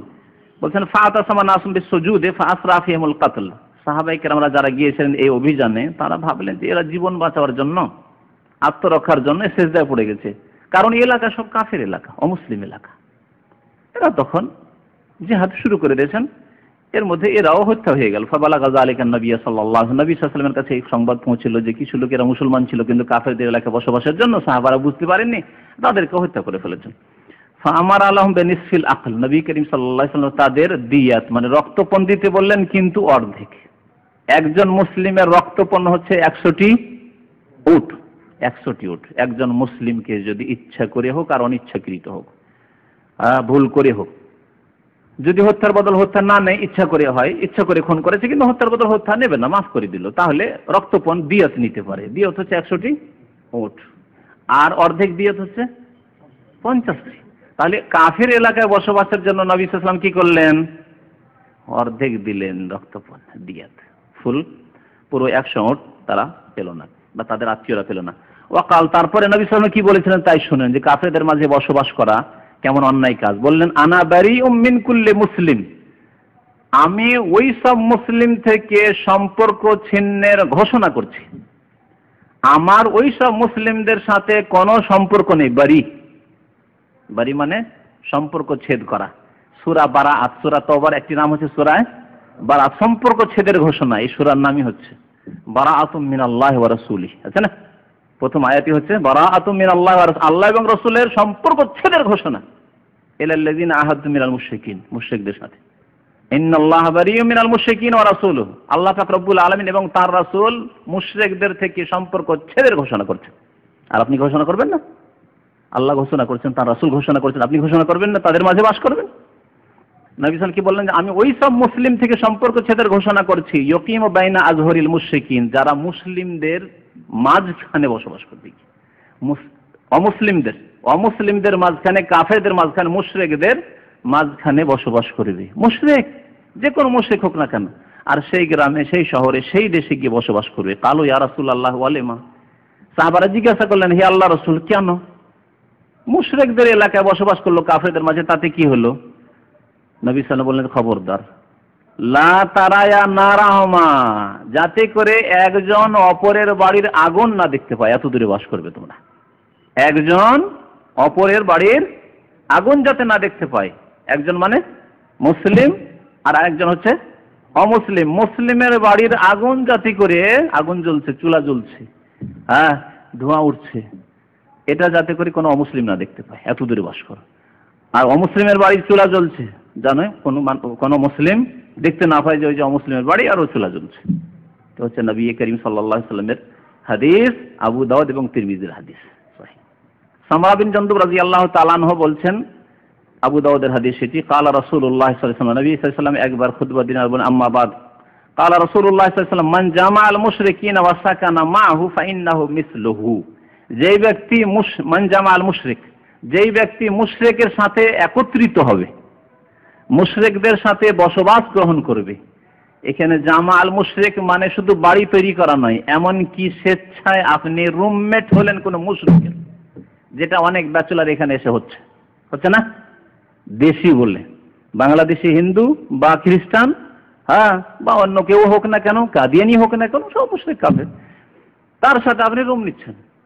ভাষার ভিত্তিতে, ন্যাশনালিটির ভিত্তিতে, অথবা ইন্ডিয়ার অথবা অন্য কোনো দেশের, দেশি বলে আপনি একসাথে বসবাস করছেন, একসাথে খাওয়া দাওয়া করছেন। এটি হচ্ছে মান জামাল মুশরিক, যে ব্যক্তি মুশরিকের সাথে একসাথে হবে, বাড়ি বাঁধুক অথবা আপনার বসবাস গ্রহণ করুক অস্থায়ীভাবে, না, শখ করে নেবেন না। তবে আপনার কোম্পানি যদি বাধ্য করে, কোম্পানির ভেলা, আর আপনি কোনো উপায় পেলেন না, সেটা আলাদা কথা, সেখানে আপনি বাধ্য। কিন্তু আপনি ইচ্ছা করে একসাথে খাওয়া দাওয়া করছেন একজন অমুসলিমের সাথে, একসাথে একই রুমে ঘুমান, একই রুমে থাকেন, আপনি নামাজ পড়বেন, সে পুতুল পূজা করবে, অথবা নাই করুক না কেন, নবী সাল্লাল্লাহু আলাইহি ওয়াসাল্লাম আপনার সম্পর্কে কি বলছেন, যদি এরকম করেন তো, যার সাথে বসবাস করে, ফাইন্নাহু মিসলুহু, সে তার মতোই, সে তার মতোই, অর্থাৎ সে যদি ইহুদি হয় ইহুদি, সে যদি খ্রিস্টান হয় খ্রিস্টান, তার মতোই। তাহলে অমুসলিম দেশে যারা শখ করে বাস করবে, তারা তাদের মতো, অমুসলিম দেশে গিয়ে সেখানকার নাগরিকত্ব নেবে, তারা তাদের মতোই, ফাইন্নাহু মিসলুহু। এই 2-3টি হাদিস শোনালাম আর একটি আয়াতে কোরআনী শোনালাম। আশা করি এ সম্পর্কে এতটুকু যথেষ্ট। অমুসলিম দেশে ইচ্ছা করে বসবাস গ্রহণ করা জায়েজ নাই, তবে স্থায়ীভাবে বসবাস জায়েজ নাই। অস্থায়ীভাবে যদি কেউ যায়, তাহলে তার হুকুম কি? অবস্থা দেখতে হবে যে কি জন্য সে গিয়েছে, তার উদ্দেশ্য কি। যদি ইসলামের প্রচারের জন্য যায়, তাহলে এটি শুধু জায়েজ নয়, বরং নেকির কাজ। আল্লাহর কালিমা লা ইলাহা ইল্লাল্লাহ মুহাম্মাদুর রাসূলুল্লাহ, এই কালিমা সারা পৃথিবীতে পৌঁছে দেওয়ার জন্য অমুসলিম দেশে গেছে 2 বছর 4 বছর 5 বছরের জন্য, চিরকালের জন্য সেখানে বসবাসের উদ্দেশ্য যায়নি, যাবে মুসলিম দেশ থেকে সেই দেশে, যাওয়ার পর ইসলামী দাওয়াত দিয়ে আবার ফিরে চলে আসবে তার দেশে। কারণ তার এবং তার ছেলে মেয়েদের ঈমান এবং আমলের হেফাজত করা অন্যকে ইসলামের দাওয়াত দেওয়ার চাইতে বেশি জরুরি। কথা আমার বুঝতে পারছেন না? আপনি যদি স্থায়ীভাবে সেখানে ইসলামের দাওয়াত দিয়ে বসবাস করে থেকে যান, তাহলে আপনার ছেলে মেয়েদেরকে অমুসলিম দেশে বিপদে ফেলে দিয়ে চলে আসলেন। আর সবচেয়ে বড় বিপদ হচ্ছে ঈমান হারিয়ে যাওয়ার বিপদ। ঈমান হারিয়ে যাওয়ার বিপদ, কুফরিতে লিপ্ত হওয়ার বিপদ, শিরক বিদআতে লিপ্ত হওয়ার বিপদ, ইসলাম পালন না করতে পারার বিপদ। সুতরাং আপনার ছেলে মেয়েদের হেফাজত আগে করতে, কু আনফুসাকুম ওয়া আহলিকুম নারা, নিজেকে বাঁচাও আর নিজের পরিবারকে প্রথম বাঁচাও, তারপর অন্যদেরকে কলমা পড়িয়ে মুসলমান করে জাহান্নাম থেকে বাঁচাবার চেষ্টা করো। তার ইসলামের দাওয়াতের ক্ষেত্রে গেলেও সেখানে অস্থায়ীভাবে গিয়ে থাকতে হবে এবং সেখান থেকে ইসলামের দাওয়াত দেওয়া হলে আবার ফিরে আসতে হবে। এটি হচ্ছে নেকির কাজ। পড়াশোনা, এমন উচ্চ শিক্ষা নিতে যাচ্ছেন যেটি মুসলিম দেশের নেই, যদি এরকম হয় তাহলে যাওয়া যাবে, না হলে যাওয়া যাবে না। মুসলিম দেশে যদি পড়াশোনার ব্যবস্থা থাকে তাহলে অমুসলিম দেশে পড়াশোনার জন্য যাওয়া জায়েজ নয়। যেমন কিং ফাহাদ পেট্রোলিয়াম ইউনিভার্সিটিতে পড়াশোনার, ইঞ্জিনিয়ারিং, ওই সব ডিপার্টমেন্ট আছে। কারণ আমি ওখানে দীর্ঘদিন বক্তব্য করতে যেতাম, যেখানে গিয়ে দেখলাম যে ওখানে সবগুলো ডিপার্টমেন্ট আছে পড়াশোনার। আর এখানে হয়তো MA অথবা PhD-তে অ্যাডমিশন হয়ে গেছে বাংলাদেশের ছেলেদের, তার এখানকার অ্যাডমিশন ছেড়ে দিয়ে ও পেলো কোথায়, কানাডায় পেলো, কোথায় আমেরিকায় পেলো, কোথায় আর কোনো দেশে পেলো, ইউরোপের কোনো দেশে পেলো, সেখানে চলে গেল। শখ করি, এটি জায়েজ নাই। তবে এমন কোনো পড়াশোনা যেটি জাতির জন্য জরুরি, আপনার জন্য, আপনার জাতির জন্য জরুরি, আর আপনার দেশে সেই পড়াশোনা নেই অথবা অন্য কোনো মুসলিম দেশে সেই বিকল্প পড়াশোনা নেই, তাহলে অমুসলিম দেশে যাওয়া জায়েজ হবে শুধু পড়াশোনার উদ্দেশ্যে। পড়াশোনা শেষ হলে আবার ফিরে আসতে হবে, চাকরি করবে এবং সেখানকার নাগরিকত্ব নেবে, গ্রিন কার্ড নেবে আর থাকবে, এটি জায়েজ নাই। জি, এইরকম ব্যবসা বাণিজ্যের ক্ষেত্রে, ব্যবসা বাণিজ্য যদি এমন কোনো মাল সামান হয় যেটা নেওয়ার জন্য অমুসলিম দেশে যেতেই হচ্ছে, তাহলে যতক্ষণ প্রয়োজন সেই প্রয়োজন পুরা করে আপনি আবার মুসলিম দেশে ফিরে আসেন। অমুসলিম দেশে স্থায়ীভাবে বসবাস করা জায়েজ নয়। এটি হচ্ছে শরীয়ত। আল্লাহ পাক রব্বুল আলামিন যেন মুসলমানদেরকে বোঝার এবং তাদের ঈমান এবং আমলের হেফাজতের তৌফিক দান করেন, আমিন। বলেন। অর্থ ভুল বিকৃত করেছে যারা আপনাকে বুঝিয়েছে, বা আপনি নিজে কোরআন পড়েন, নিজে কোরআন, এখানে কোরআনে তর্জমা আছে, কোরআনে তর্জমা নিয়ে নিজে পড়েন। আল্লাহ বলেননি যে ওসিলা তলাশ করো, আল্লাহ বলেছেন যে ইয়া আইয়ুহাল্লাযী, ওসিলা মানে কি? ওসিলা মানে ব্যক্তি। শোনেন, আমার কাছে শোনেন, ওসিলা মানে ব্যক্তি নয়। আল্লাহ বলছেন হে ঈমানদারগণ, আমি তো অর্থ করছি, সহি অর্থ শোনেন, হে ঈমানদারগণ ইত্তাকুল্লাহ, আল্লাহকে ভয় করো।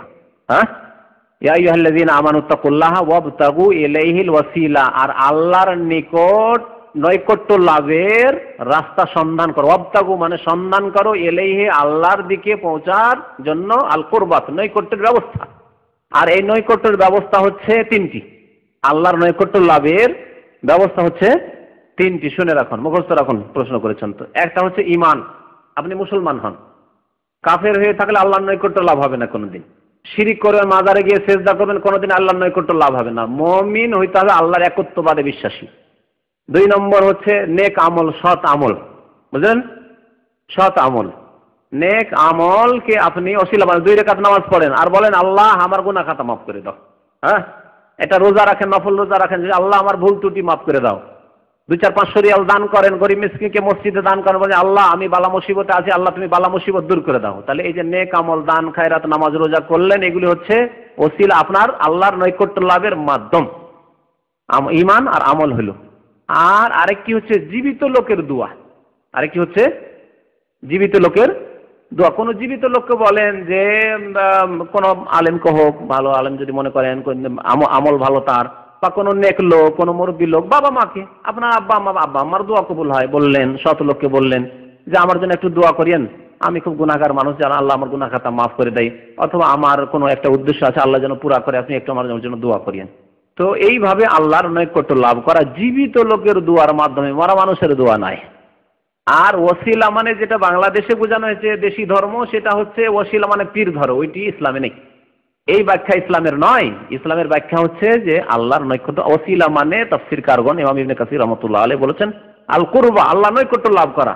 আর নৈকট্য লাভ হবে ঈমান দিয়ে। আপনার ঈমান সুন্দর করতে হবে। ঈমানের 6টি খুঁটি আছে। হয়তো আপনি হয়তো 6টি খুঁটি মুখস্থ রাখেন না, এখন যদি আপনাকে জিজ্ঞাসা করি তো আপনি মুশকিলে পড়ে যাবেন, তা আপনাকে বেশি জিজ্ঞেস করবো না, থাক, এখন নতুন আজকে এসছে। হ্যাঁ, ইমানের 6টি খুঁটি ভাই বলে দেন। জি জি, আম্বিয়া কেরামের উপর বিশ্বাস, রসুলগণের, হ্যাঁ জি, তারপর রসুল, আর আখেরাত ছেড়ে দিলেন, আখেরাত পরকালের প্রতি বিশ্বাস, এই 6টি হচ্ছে ইমানের খুঁটি, এই 6টি হচ্ছে ইমান। এই ইমানের মাধ্যমে আল্লাহকে বলতে হবে রাব্বানা ইন্নানা আমান্না, আল্লাহ দোয়া শিখেছেন, আল্লাহ আমরা ইমান নিয়ে এসেছি, ফাগফির লানা যুনুবান, আল্লাহ আমাদের গুনাহ মাফ করে দাও। আল্লাহ আমি মুমিন হয়েছি, আল্লাহ মুসলিম হয়েছি, আমার গুনাহ যদি মাফ না করো তো কার গুনাহ মাফ করবে? তুমি হিন্দুর গুনাহ মাফ করো, ইহুদি নাসারার গুনাহ মাফ করবে, আল্লাহ আল্লাহ তুমি আমার গুনাহ মাফ করে দাও। ইন্নানা আমান্না ফাগফির লানা যুনুবান, আল্লাহ শিখাইছে দোয়া। তারপরে ভালো আমল করে আল্লাহর কাছে পেশ করে, আল্লাহ 2 রাকাত নামাজ পড়লাম, আল্লাহ আল্লাহ আমার ভাগ্য ভালো করো, আমার ভালো চাকরির ব্যবস্থা করে দাও। হ্যাঁ, এই আমলকে ওসিলা বানানো, মাধ্যম বানানো। তারপরে নেক লোকের কাছে দোয়া চাওয়া, ভালো মানুষের কাছে দোয়া চাওয়া, মাতা পিতার কাছে দোয়া চাওয়া, দাদা দাদির কাছে দোয়া চাওয়া, নানা নানির কাছে দোয়া চাওয়া ইত্যাদি।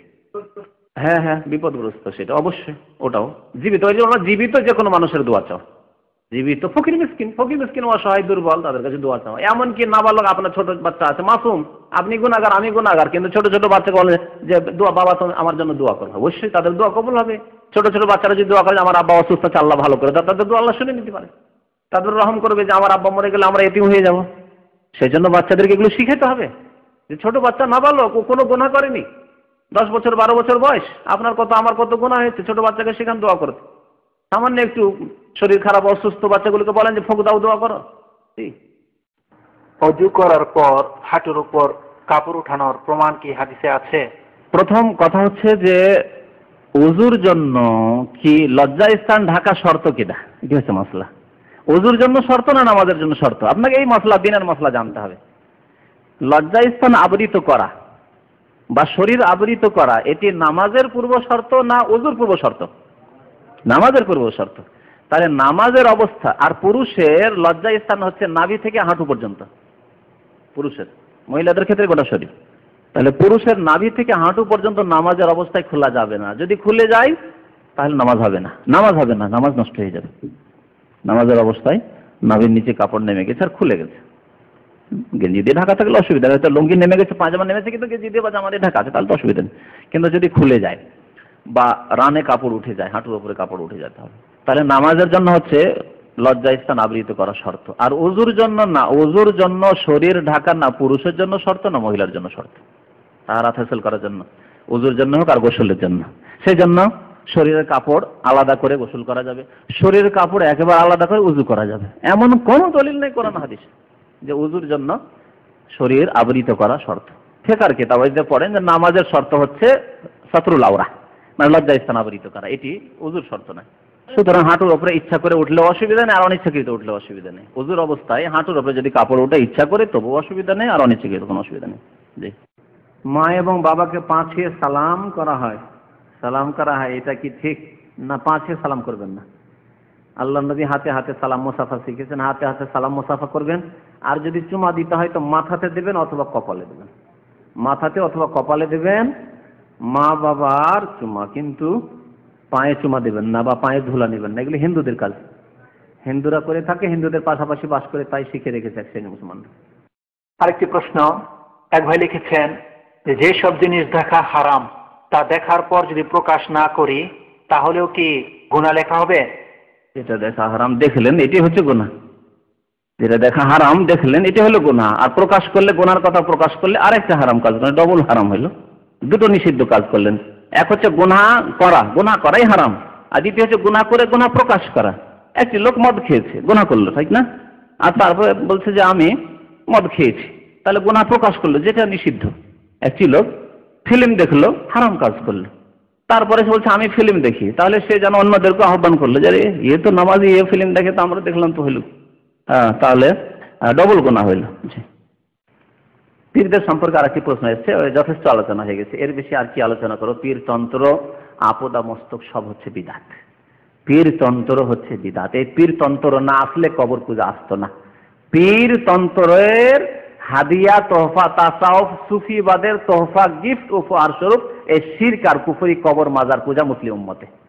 পীরতন্ত্র মুছে দেন, কবর পূজা মুছে যাবে।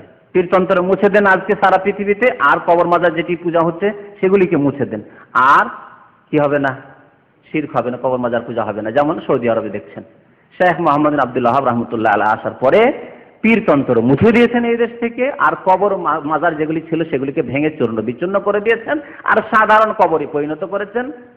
সবার কবর সমান, কবর কবরের মতো থাকবে, আধা হাত উঁচু থাকবে, তার বেশি উঁচু থাকবে না, পাকা থাকবে না, সাধারণ কবর থাকবে। আলহামদুলিল্লাহ কোনো জায়গায় কি কোনো শিরকের আস্তানা আছে? নেই, কিন্তু ছিল, এখানেও ছিল। জি।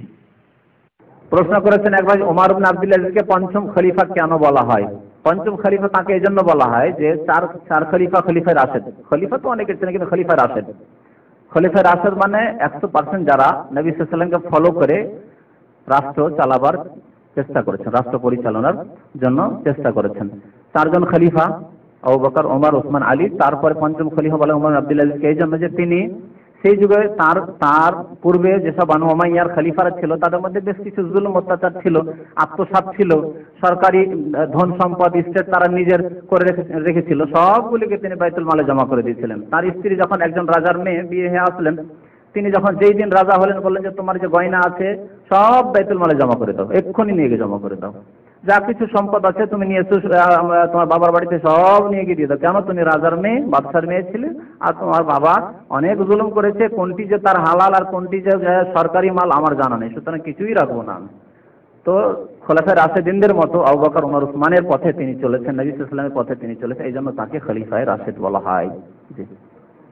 যে নিজের নামে উমরা করেছি, এর পরবর্তী উমরা কার নামে করবো? বাবার নাম বা মা বাবার নামে না স্ত্রীর নামে? মাশাআল্লাহ, স্ত্রী তো হোম মিনিস্টার, তাই না? প্রথম উমরা নিজের নামে করব, দ্বিতীয় উমরা সাহাবায়ে কেরাম, নবী সাল্লাল্লাহু আলাইহি ওয়াসাল্লাম 4টি উমরা করেছেন, কার নামে করেছেন? সবগুলি নিজের নামে করেছেন। তো যদি আপনি রাসূলের ভক্ত হন, রাসূলের অনুসারী, এটি ফরজ। আল্লাহ রাসূলের ভালোবাসার কথা যেমন মসজিদে বলছিলাম, রাসূলের সত্যি ভালোবাসা থাকে তাহলে আপনি আপনার নিজের আমল করে নিজের জন্য করবেন, এটাই হচ্ছে আসল তরিকা। বাকি কথা হলো যদি কোনো মৃত ব্যক্তির নামে করতে চান, একটা আপনার করে নেওয়ার পরে দ্বিতীয় তৃতীয় মৃত ব্যক্তির নামে করতে চান, তাহলে নিষেধ নেই, করতে পারে। যদি একবারে বিছানে পড়ে গেছে, অসুস্থ রুগ্ন, বিছান থেকে উঠতে পারে না, সে তাকে যদি মক্কা নিয়ে এসে ফেলেও দেন, সে উমরা করতে পারবে না, মুশকিল আছে, তাহলে তার পক্ষ থেকে করতে পারেন, 2 শ্রেণীর পক্ষ থেকে। আর মাশাআল্লাহ যুবতী 18-20 বছরের বিবি গিন্নি আর তার পক্ষ থেকে উমরা করছেন, এগুলি হচ্ছে আবেগের উমরা, এগুলি ইবাদতের উমরা নয়, বিদাতি উমরা এগুলি। এইরকম সুস্থ বাবা মা থাকলে তাদের বদল উমরা চলবে না, সুস্থ আছে পয়সা দিয়ে নিয়ে আসেন। আর যদি বলেন যে না আমার তো অত পয়সা নেই, আমার বাবারও পয়সা নেই, তাহলে যতটুকু আছে ততটুকু, যাকাতও দেয় না আপনার বাবা, চলছে না, ওই রকমই হজ উমরা করবে না, চলবে। আল্লাহ পাক তাকে রোজা দিয়ে আর নামাজ দিয়ে আর কালিমা লা ইলাহা ইল্লাল্লাহ দিয়ে আর বাকি হারাম কাজ থেকে বেঁচে থাকা দিয়ে জান্নাত দিবে ইনশাআল্লাহ তাআলা। সাল্লাল্লাহু আলা নবিয়িনা মুহাম্মদ ওয়া আলা আলিহি ওয়া সাহবিহি আজমাইন। পরকালে বাবা মা পরিবারের সাথে পরিচয় হবে কিনা? জান্নাতে গিয়ে পরিচয় হবে। আর আরেকটি হাদিস দ্বারা জানা যায় মানুষের ইন্তেকালের পরে রুহের জগতে আলামুল আরওয়াহ, আলামে বারজাখ, যেটি বারজাখী যুগে, এই যে মৃত্যুর পরে আর কিয়ামতে ওঠা পর্যন্ত এই যে সময়টা আছে, সেখানে গিয়ে পরিচয় হবে। গ্রামের লোক সবাই চলে আসবে, জিজ্ঞাসা করবে যে কে কেমন আছে, কে কার কি হয়েছে। তার মধ্যে একজনের কথা জিজ্ঞেস করবে, তখন বলবেন যে ও তো মারা গেছে, আসেনি। বলছে না আমাদের কাছে আসেনি, আল্লাহ আসেনি। এ বলবে যে মৃত নতুন মরে গিয়েছে, ওখানে রুহ গিয়েছে, আসেনি নাকি আপনাদের কাছে? বলছে না আমাদের কাছে তো আসেনি। আল্লাহ, তাহলে চলে গেছে জাহান্নামে, তাহলে সিজ্জিনে চলে গেছে, এল্লিনে আসেনি। তাহলে এই হাদিস দ্বারা প্রমাণিত হয় যে রুহের জগতে বরজাখী জীবনে একে অপরের সাথে বাবা মায়ের রুহের সাথে সাক্ষাৎ হবে। দাদা দাদি মারা গেছে, বাবা মা মারা গেছে, তারপরে আপনি মারা গেলেন, তাদের রুহের সাথে গিয়ে সাক্ষাৎ হবে। যদি তারাও জান্নাতে গিয়ে থাকে, জান্নাতি ইল্লিনে গিয়ে থাকে, আর আপনিও যদি ইল্লিনে যেতে পারেন, আপনার আত্মাও যদি ইল্লিনে যায়, আর জান্নাতে গিয়ে দেখা হবে আলহাকনা বিহিম যুররিয়াতাহুম ওয়া মা আলাতনাহুম মিন আমালিহিম মিন শাই। কোথায় আছে হাফেজ সাহেবের এই আয়াত? ওয়াল্লাযিনা আমানু ওয়াত্তাবাআতুহুম যুররিয়াতুহুম বিঈমানিন আলহাকনা বিহিম যুররিয়াতাহুম, সূরা হাদীদ, সূরা তুর। ওয়াল্লাযিনা আমানু, যারা ঈমানদার হবে, হ্যাঁ, আর ওয়াত্তাবাআতুহুম যুররিয়াতুহুম, তাদের সন্তানগুলিও ঈমানদার হবে, নামাজি হবে, আলহাকনা বিহিম যুররিয়াতাহুম, তাদের ছেলে মেয়েদেরকে তাদের সাথে লাগিয়ে দেবে, একসাথে রাখবো, আল্লাহ বলছেন। আমা আলাতনাহুম মিন আমালিহিম মিন শাই, তাদের আমলকে আমি নষ্ট করব না, কম করব না। তাহলে একসাথে থাকতে পাবেন বাবা মা আত্মীয় স্বজনের সাথে। কিন্তু নবী সাল্লাল্লাহু আলাইহি ওয়াসাল্লাম বলেছেন 3টি ক্ষেত্রে লা ইয়াযকুরু আহাদুন আহাদা, কেউ কাউকে স্মরণ করবে না। সেরাতে, পুল সেরাতে, যেটাকে আমাদের দেশের মানুষ পুল সেরাত বলে, সেরাতে বিচারের সময়, হিসাবের সময়, আর ইনদাল মিজান, দাঁড়ি পাল্লায় যখন ওজন হচ্ছে তখন। এইভাবে নবী করিম সাল্লাল্লাহু আলাইহি ওয়াসাল্লাম বলেছেন যে এই সব জায়গায় কেউ কাউকে স্মরণ রাখবে না, যে আমারই কি হবে খোঁজ খবর নাই। এই দাঁড়িয়ে পাল্লায় ওজন হচ্ছে, নেকি প্রতি ওজন হচ্ছে, আল্লাহ কি হবে আমার মা বা আত্মীয় স্বজন কেউ কারো খোঁজ নেবে না। যতক্ষণ রেহাই না পেয়ে জান্নাতে না যাবে ততক্ষণ কেউ কাউকে স্মরণই করতে পারে, ভুলে যাবে। আল্লাহু আকবার। নবী করিম সাল্লাল্লাহু আলাইহি ওয়াসাল্লাম জমিনে ইমামতি করেছেন, মেরাজে ইমামতি করেছেন। যদি বলেন তো জনসাধারণ কি বুঝবে যে আকাশের উপরে ইমামতি করেছেন। নবী সাল্লাল্লাহু আলাইহি সাল্লামের জন্য সমস্ত আম্বিয়াদেরকে আল্লাহ একত্রিত করেছেন বাইতুল মুকাদ্দাসে, আর বাইতুল মুকাদ্দাসের মসজিদে তিনি ইমামত করেছেন। যে হ্যাঁ হ্যাঁ, মৃতদেরকে আল্লাহ যদি ইচ্ছা করেন তা হাজির করে দিতে পারেন। আল্লাহ তখন ইচ্ছা করেছিলেন, সেই জন্য কি বলবেন যে ওলিয়া উলিয়া জীবিত বা সবসময় জীবিত? আপনাকে আরো বলি, যখন আপনি মাইয়াতকে দফন করে চলে আসেন তখন সাথে সাথে যেমনই ফিরেন ওখান থেকে তখনই মাইয়াতকে উঠিয়ে বসিয়ে দেওয়া হয় কিনা? শুনলেন না? শুনলেন না? প্রশ্ন করলে শুনবেন, আর প্রশ্ন করার পর ওইদিকে চুলকাতে থাকবেন, এই কাজ ভালো না, এইটা কাজ আমি পছন্দ করি না। প্রশ্ন কি করলেন আপনি? প্রশ্ন উত্তর শুনেন। মৃত ব্যক্তিকে মাইয়াতকে দাফন করে দেওয়ার পরে ওয়াতাওয়াল্লা আসহাবু, সাথী সঙ্গীগণ যেমন ফিরতে লাগে, জুতা স্যান্ডেলের আওয়াজ শুনতে পাই যখন বসিয়ে দেয়, মুনকার নাকির এসে বসিয়ে দেয়। বসায় না? বসায় না? বসায়। সবসময় বসে থাকে? ওই সময় বসায়। তারপর ওই সময় যে বসিয়েছে আপনি দেখতে পাবেন। কবরটা খুলে যদি বসে থাকেন, আমি একটু বসে থাকবো, দেখবো সামান্য ছিদ্র রেখে, কারণ বেশি ছিদ্র রাখলে তো মুনকার নাকির হয়তো আসবে না, একটু সামান্য ছিদ্র রাখবো, আর দূরবীন দিয়ে আমি দেখবো, দেখতে পাবেন যে উঠাইলো আর মান রাব্বুকা মা দিনুকা মান নাবিয়ুকা করলো, ফেরেশতাগণ কখনো দেখতে পাবেন না। তারপরে এই যে উঠিয়ে বসিয়ে দেওয়া হইলো, এই বসিয়ে দেওয়ার ধরন কেমন আপনি বলতে পারবেন? আসলে কি কবরে বসিয়ে দেওয়া হয়, কেমন করে বসানো হয়, তার ধরন কি? যদি দুনিয়ার মতো হয় তো দুনিয়ার দেখতে পাই, আপনারা বসে আছেন আমি দেখতে পাচ্ছি। কবরে যদি দুনিয়ার মতোই বসানো হয় তাহলে কেন দেখতে পাবেন? এই চোখে কেন দেখা যাবে না? আর আমাদের প্রত্যেকের ঈমান আছে যে কেউ যদি ছিদ্র করে বসে থাকে কখনো দেখতে পাবে না, মরে যাবে কিন্তু দেখতে পাবে না যে কখন মুনকার নাকির আসলো আর সওয়াল করলো, পাবে? দেখতে পাবেন। কিন্তু হইল আল্লাহ পাক ওই সময় জীবিত করে, সব সময় তো আর তারা জীবিত নেই। তো এইরকমই আল্লাহ পাক রব্বুল আলামিন আম্বিয়া কেরামদেরকে ওখানে হাজির করে দিয়েছেন, নামাজ পড়েছেন, তার মানে সব জীবিত বসে আছে। তারপরে সাথে সাথে নবী সাল্লাল্লাহু আলাইহি সাল্লাম বোরাকে চড়ে যাচ্ছেন, তার আগে তারা নামাজ পড়লেন আল্লাহ নবীর পিছনে। আবার তারপরে আবার গিয়ে ষষ্ঠ আসমানে ইব্রাহিম আলাইহিস সালামকে দেখছেন, হ্যাঁ, তারপরে কোনো আসমানে দেখছেন মুসা আলাইহিস সালামকে, কোনো আসমানে দেখছেন হারুন আলাইহিস সালামকে, কোনো আসমানে দেখছেন আপনার ইউসুফ আলাইহিস সালামকে, কেমন আদম আলাইহিস সালামকে, কেমন করে? তা আপনি যদি এগুলো প্রশ্ন কেমন করে আল্লাহ নবী বোরাকে গেলেন বিদ্যুতের সওয়ারিতে, আর তারা আবার কিভাবে পৌঁছে গেলেন, এখানে নামাজ পড়লেন পিছনে আর আগেই পৌঁছে গেলেন, এইসব প্রশ্ন কোনো যুক্তি আছে? এগুলি সব পরলৌকিক বিষয়, এগুলি সব হচ্ছে আখেরাতি বিষয়, যেগুলি দুনিয়ার ব্রেন দিয়েও বোঝাও যায় না, দুনিয়ার চোখ দিয়েও দেখা যায় না। যতটুকু আল্লাহ রসুল বলেছেন ঈমান নিয়ে তার অতিরিক্ত নাই। এখন নবীগণকে ওখানে নিয়ে আসা, সে বললেন যে নবীরা কবর কবর জীবিত আছে আর তাদেরকে রিজিক দেওয়া হচ্ছে, আর তারপরে অতিরিক্ত মহিউদ্দিন খানের মতো বলবেন যে আমাদের মতোই জীবিত আছে। মিথ্যা কথা। কোথা থেকে এগুলো বাড়াইতে আপনাকে এখতিয়ার দিলাম? যেখানে আল্লাহ জীবিত করেছেন সেখানে জীবিত, যখন আল্লাহ চাইবেন তখন জীবিত করবেন। পুরুষ এবং মহিলার নামাজের পার্থক্য আছে কিনা এই বিষয়বস্তু ইনশাআল্লাহ তাআলা পুরা করা হবে। আজকে পুরা হবে না, যেহেতু সময় শেষ হয়ে যাচ্ছে, আজকে পুরা হবে না। তবে এতটুকু জেনে রাখেন যে নবী সাল্লাল্লাহু আলাইহি সাল্লাম যখন এই হাদিস বলেন, হাদিস শুনিয়েছি আমার মতো নামাজ পড়ো, এটি শুধু পুরুষদেরকে হুকুম ছিল না, নারী পুরুষ সমস্ত উম্মতকে। আল্লাহর নবীর উম্মত শুধু আপনারা না, পর্দার আড়ালে যে মহিলারা রয়েছেন, মা বোনেরা রয়েছেন, তারাও আল্লাহ নবীর উম্মত। আপনারা নিজেরাই শুধু দাবি করেন আমরা উম্মত। আল্লাহ নবী উম্মতকে সম্বোধন করে বলছেন সাল্লু কামা রাআইতুমুনি, তোমরা যেমন আমাকে নামাজ পড়তে দেখলে তেমন নামাজ পড়ো। সুতরাং কোন একটি সহিহ হাদিসেও নারী পুরুষের নামাজে পার্থক্য নেই, প্রচলিত পার্থক্য নেই।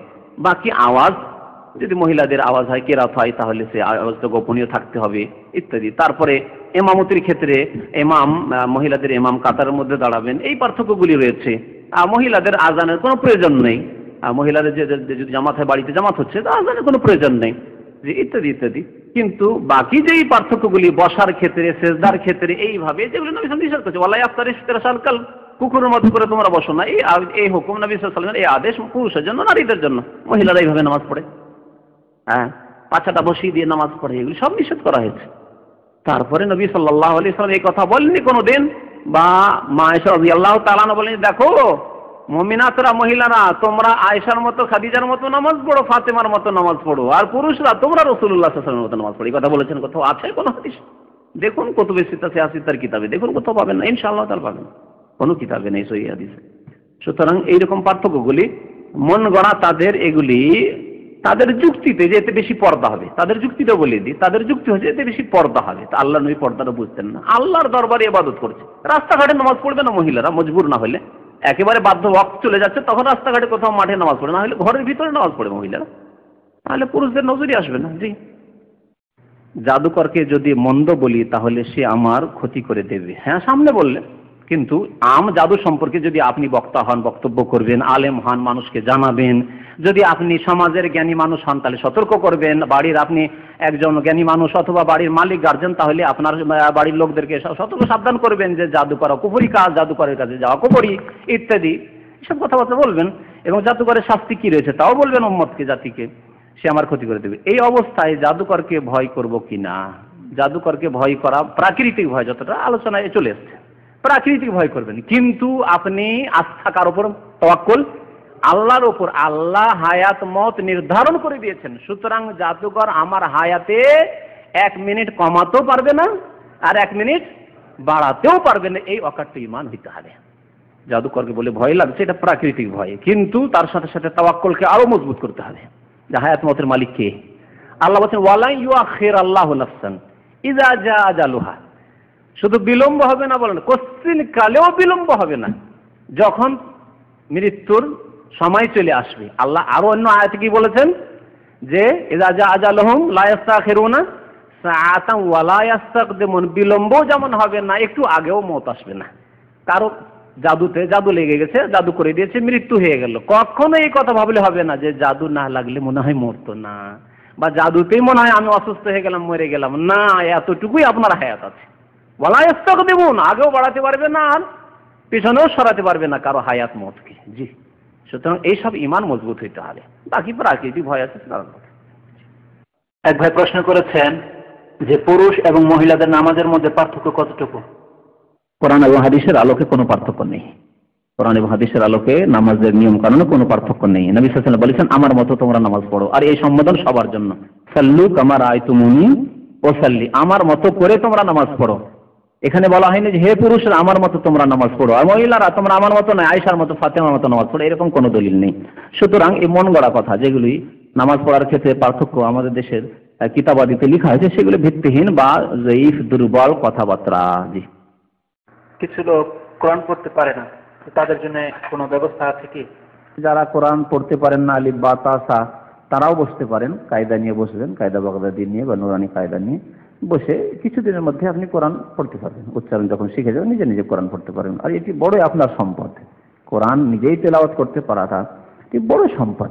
অনেক লোককে দেখা যায় জুমার মসজিদে বসে গেছে 11টায়, খুতবা শুরু হবে 12টায় বা 12:15টায়, এই 45 মিনিট বসে আছে, একবার এদিকে তাকাচ্ছে, একবার এদিকে তাকাচ্ছে, একবার পিছন দিকে অপর দিকে তাকাচ্ছে। হায় আফসোস, একটা ছোট ছেলেকে দেখছে কোরআন পড়ছে, কিন্তু আর বয়স 40 বছর 50 বছর কোরআন পড়তে পারছেন না। এত হতভাগা কেন? হতভাগা এই জন্য যে কোরআনটা শিখেননি। কমপক্ষে কোরআন তেলাওয়াত করতে শিখেন, আর তারপরে কোরআনের তরজমা তাফসীর বুঝেন। আল্লাহর কিতাব, আল্লাহ গাইড বুক নাজেল করলেন আর গাইড বুকটাই বুঝলেন না, কেমন মুসলিম আপনি? কেমন আল্লাহর বান্দা, আল্লাহর গোলাম, আল্লাহর দাস যে আপনি আল্লাহর গাইড বুক, এমন কোন গাইড বুক দুনিয়ায় আছে? সৌদি আরবে কাজকর্মের জন্য আসছেন বা হজের জন্য আসছেন, একটি গাইড বুক দেওয়া হলো, গাইড বুকটাই বুঝলেন না, তাহলে আপনি কিছু উপকৃত হতে পারবেন? কিছু উপকৃত হতে পারবেন না। আল্লাহ রাব্বুল আলামিন আপনার জীবনযাপনের জন্য গাইড বুক কোরআন আসমানি সিলেবাস নাযিল করেছেন। সুতরাং প্রত্যেক মুসলিম, প্রত্যেক মানুষকে বুঝতে হবে যে ব্যক্তি কোরআনের বাস্তবায়ন করতে চায়। আরেকটি প্রশ্ন, কোরআন এবং হাদিসের মধ্যে পার্থক্য কি? হাদিস কোরআনের পার্থক্য, যা পার্থক্য চোখের সামনে আছে। কোরআনে কারীম আল্লাহর কিতাব, তার শব্দ আল্লাহর এবং তার অর্থটিও আল্লাহর। আর হাদিস এও আল্লাহর পক্ষ থেকে ওহী, তার অর্থ আল্লাহর পক্ষ থেকে, তার ভাব এবং শব্দগুলি নবী করিম সাল্লাল্লাহু আলাইহি সাল্লামের কথাগুলি, নবী করিম সাল্লাল্লাহু আলাইহি সাল্লামের ভাষা। জি, মানার ক্ষেত্রে, আনুগত্যের ক্ষেত্রে সমানভাবে মানতে হবে। এ কথা নয় এক শ্রেণীর মুসলিমরা মনে করে যে কোরআনে আছে তো মানতেই হবে, আর হাদিসে মানলেও চলে না মানলেও চলে না, এমন কথা নেই। মানতে হবে, সমানভাবে মানতে হবে। যেহেতু কোরআনে আল্লাহ কি বলেছেন, যে ব্যক্তি রাসূলের আনুগত্য করলো সে আল্লাহর আনুগত্য করলো। ওমান ইউতির রাসূলা ফাকাদ আতা আল্লাহ, যে রাসূলকে মানলো সে আল্লাহকে মানলো। তাহলে যে রাসূলকে মানলো না, হাদিস মানলো না, সে আল্লাহকেও মানলো না। আর শুধু কোরআনের ওপর আমল করা অসম্ভব, শুধু কোরআনের বাস্তবায়ন অসম্ভব। কোরআনে নামাজ পড়ার তরিকা মোটেই নেই। নামাজ পড়ার তরিকা আছে, কখন নামাজ পড়তে হবে তাও স্পষ্টভাবে নেই। কোথায় আছে? সব হাদিস। কত রাকাত নামাজ পড়তে? 17 রাকাত যে নামাজ ফরজ, কোরআনে আছে কত? তাহলে কি করে নামাজ পড়বেন? রোজ আল্লাহ বলেছেন কুতিবা আলাইকুমুস সিয়াম, সিয়াম পালন ফরজ করা হয়েছে। সিয়াম কেমন করে সিয়াম রাখতে আছে কোথাও? হাদিস ছাড়া কোরআনে আছে? নেই। যাকাত দিতে, হাতুস যাকাত, যাকাত কেমন করে দিতে হবে আছে কোরআনে? তাহলে শুধু কোরআনের ওপর আমল করা অসম্ভব। সুতরাং যারা হাদিসকে অস্বীকার করে অথবা হাদিসের মর্যাদাকে হালকা করে দেয় তারা মুসলমান থাকতে পারে না, আমলই করতে পারে না ইসলামের বিধিবিধানের ওপর। জি, আরেকটি প্রশ্ন করেছেন যে কোরআনুল কারীম 60,000 বাতিনি এবং 30,000 জাহিরি যা আমাদের কাছে আছে, আর বাতিনিটা শুধু তারাই জানে, এর হুকুম কি? এটি হচ্ছে কুফরি আকীদা। আল্লাহ রাব্বুল আলামিন দিন কমপ্লিট করেছেন, আর এই কমপ্লিট দিন উম্মতে মুসলিমার কাছে পৌঁছেছে। এমনটা নয় যে মাত্র কয়েকটা লোক ওই সুফিরাই জানে আর রাফিজি শিয়ারাই জানে, আর সবাই হানাফি শাফি মালিকি হাম্বলি কেউ সঠিক ইসলাম জানতে পারলো না, শুধু ওই অল্প কিছু ইসলাম জানলো আর বাকি বাতিনিগুলো গোপনেই থেকে গেল। এসব মিথ্যা কথাবার্তা এবং এসব কুফরি কথাবার্তা। এইরকম যারা ভ্রান্ত আকীদা রাখে তারা মুসলমান হতে পারে না, যেহেতু তারা কোরআনে বিশ্বাসী হলো না। কোরআন তাদের কাছে সুরক্ষিত নয়, অথচ আল্লাহ স্পষ্ট ঘোষণা করেছেন যে আমি কোরআন নাযিল করেছি এবং কোরআনের আমি হেফাজত কারি, ইন্না নাহনু নাযালনা যিকরা ওয়া ইন্না লাহু লাহাফিজুন, আমি কোরআন হেফাজত করব। জি, সুন্নতের প্রমাণ নেই, সুতরাং এই কাজ করবেন না। নবী করিম সাল্লাল্লাহু আলাইহি ওয়াসাল্লামের আদর্শে, সাহাবায়ে কেরামদের আদর্শে কোরআন হাতে করে শপথ করা নেই। শপথ শুধু ওয়াল্লাহি, আল্লাহ শপথ করে বলছি, আল্লাহর কসম করছি, বাস। এ সম্পর্কে আপনারা বেশি জানবেন, ওখানকার ওলামারা বেশি জানবেন। বাংলাদেশ সরকার সম্পর্কে সৌদি আরবে বসে বসে মন্তব্য করাটা অনেকটাই ভুল হতে পারে কাছে থেকে। ওখানকার কি পরিস্থিতি আছে না আছে, কতদূর তারা চেষ্টা করছেন না করছেন, না ধোঁকা দিচ্ছেন মানুষকে, এ সম্পর্কে কোনো হুকুম লাগানো, ফয়সালা দেওয়া এত দূরে বসে ঠিক নয়। মিথ্যা হলে জবাবদিহি করতে হবে। সুতরাং এ সম্পর্কে বেশি কিছু না বলে ভালো। তার ওসিলা মানে জীবিত মানুষের দোয়াকে যদি মাধ্যম বানায় তো জায়েজ। যেমন আল্লাহ আমাদের মধ্যে সৎ ব্যক্তি রয়েছেন, ওনার মাধ্যমে দোয়া কবুল করো। মানে আমরা তো গুনাহগার, তো তিনি সৎ মানুষ, তার দোয়া কবুল করো, তার দোয়া আমরা আমিন বলছি, তাহলে ঠিক আছে। যেমন নবী করিম সাল্লাল্লাহু আলাইহি ওয়াসাল্লামের জীবদ্দশায় লোকেরা এসে নবী সাল্লাল্লাহু আলাইহি ওয়াসাল্লামকে দরখাস্ত করতো, ইয়া রাসূলুল্লাহ আমাদের জন্য দোয়া করে দেন। এইভাবে আব্বাসের কাছে হযরত ওমর রাদিয়াল্লাহু তাআলা দোয়া নিতে গেছেন যে আপনি আল্লাহ রাসূল চাচা দোয়া করেন। এইভাবে যুগ যুগ ধরে এখনো আলেম ওলামাদের কাছে বা সৎ লোকদের কাছে সাধারণ লোকেরা দোয়া আছে যে আমার জন্য একটু দোয়া করে দেবেন, এটা ঠিক আছে। এবং ওই দোয়াকে মাধ্যম বানালো যে এই দোয়ার মাধ্যমে আল্লাহ আমাকে মাফ করবেন বা আল্লাহ আমার বরকত দেবেন ইত্যাদি ইত্যাদি, বা আমার উদ্দেশ্য পূরণ হবে, আমার ছেলে পাচ্ছি না, একটু দোয়া করে দেন, হুজুর দোয়া করবেন। কাউকে বললো, ভালো মানুষকে বললো, ঠিক আছে, তার ধারণায় ভালো মানুষ, ঠিক আছে। কিন্তু মৃত ব্যক্তিকে গিয়ে যদি বলে তাহলে শিরক। মৃত ব্যক্তির মাজারে গিয়ে বলছে যে হে পীর সাহেব আপনি আমার ছেলের জন্য আল্লাহর কাছে দোয়া করে দেন, হয়তো তার কাছে ছেলে চাইলো না, আর একটা তরিকা, এটাও শিরক। সে তার মৃত ব্যক্তিকে বলছে আল্লাহর কাছে দোয়া করে দেন, সে কি দোয়া করবে আপনার জন্য? তার কর্ম বন্ধ হয়ে গেছে। জামাতাল ইনসানু ইনকাতা আমালুহু, মানুষ মরে গেলে তার কর্ম বন্ধ হয়ে যায়, আর কর্মের মধ্যে দোয়া কর্ম, সুতরাং দোয়া বন্ধ হয়ে গেছে। দোয়া করবে কিসে? তার নামাজ রোজা হজ যাকাত সব বন্ধ হয়ে গেছে, ওই রকমই দোয়া বন্ধ হয়ে গেছে। কেউ দোয়া করতে পারবে না মরার পরে। কোনটা হাত পছন্দ হয় এটা হচ্ছে হয়তো তার বলার ভঙ্গিমা, কিন্তু আসল উদ্দেশ্য হচ্ছে যে আমাদের মধ্যে হতে পারে যে যিনি দোয়া করছেন তার চাইতে অনেক নেক লোক থাকতে পারে, যে আল্লাহ আমাদের মধ্যে যিনি নেক লোক রয়েছেন তার দোয়ার